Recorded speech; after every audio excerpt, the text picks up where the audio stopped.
মালদা জেলার মোথাবাড়িতে হিন্দুদের উপর হামলার অভিযোগ তুলে সরব বিজেপি নেতৃত্ব। বৃহস্পতিবার সন্ধ্যায় একটি ভিডিও পোস্ট করে হিন্দুদের দোকানপাট ভাঙচুরের ঘটনা ঘটেছে বলে দাবি করছেন রাজ্য বিজেপি সভাপতি তথা কেন্দ্রীয় মন্ত্রী সুকান্ত মজুমদার। আমি নিজে মোথাবাড়িতে যাচ্ছি, আমি মালদা গিয়ে নামবো, কালকেই গিয়ে ওখানে থাকবো, থেকে মোথাবাড়ির ঘটনার সরজমিনে খতিয়ে দেখবো এবং যে ধরনের হিন্দুদের উপর অত্যাচার হচ্ছে, বলছে জয় শ্রীরাম একটা স্ল্যাং ইউজ করে বলছে এই করে দেবো, এত সাহস। অকাল বোধন বাঙালি পালন করে, মা দুর্গার পুজো করে, আর সেখানে এই দু চারটে ফচকে ছোড়া মাদ্রাসা ছাপ পাকিস্তানের সমর্থক, তারা এত বড় কথা বলবে।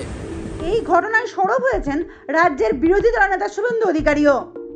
चुन चुन के हिंदू दुकान के ऊपर, शॉप के ऊपर, अब आप पता कर लीजिए क्या हो रहा है। हिंदू के ऊपर आक्रमण चल रहा है, एक वजह से चल रहा है, हालत बहुत नाजुक है। ভাইরাল সেই ভিডিওই এখন রীতিমতো শোরগোল ফেলেছে নেট দুনিয়ায়। আজ পশ্চিম বর্ধমান জেলার শহর দুর্গাপুরে হিন্দুদের উপর হওয়া অন্যায়ের বিরুদ্ধে প্রতিবাদের সুর চড়িয়ে বিক্ষোভ প্রদর্শন বিজেপি বিধায়ক সহ দলীয় কর্মী সমর্থকদের। মালদা মোথাবাড়িতে কালকে দোকান ভাঙচুর করা হয়েছে, ঘরবাড়ি জ্বালিয়ে দেওয়া হয়েছে। বাংলা চলছে, হিন্দুরা আক্রান্ত, হিন্দু অত্যাচারিত, হিন্দুরা লাঞ্ছিত, হিন্দুরা প্রতি মুহূর্তে মার খাচ্ছেন। তাই বাংলায় মাননীয় মুখ্যমন্ত্রী লন্ডন গেছেন, আর বাংলার মহিলারা অত্যাচারিত হচ্ছেন। আক্রমণ হয়েছে, সে আক্রমণ সারা বাংলা জুড়ে আন্দোলন চলছে।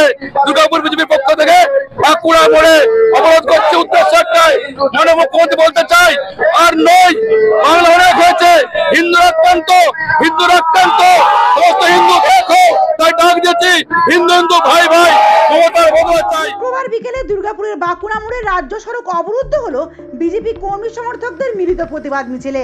রাস্তায় টায়ার জ্বালিয়ে দলীয় ঝান্ডা উড়িয়ে আওয়াজ উঠল দুনিয়ার হিন্দু এক হও। এদিন গেরুয়া শিবিরের বিক্ষোভ কর্মসূচিতে গুরুত্বপূর্ণ রাজ্য সড়ক কিছুক্ষণের জন্য স্তব্ধ হয়ে গেল। দুর্গাপুরের পশ্চিমের বিজেপি বিধায়ক লক্ষণ গড়ুইয়ের নেতৃত্বে বেশ কিছুক্ষণ চলে এই বিক্ষোভ। কিছুক্ষণ পরেই পুলিশের পক্ষ থেকে বিক্ষোভকারীদের সরিয়ে দিলে গুরুত্বপূর্ণ রাজ্য সড়কের উপর যান চলাচল স্বাভাবিক হয়। দুর্গাপুর থেকে অন্তরা সদীর প্রতিবেদন, সমাজ পরিবর্তনের মানুষ।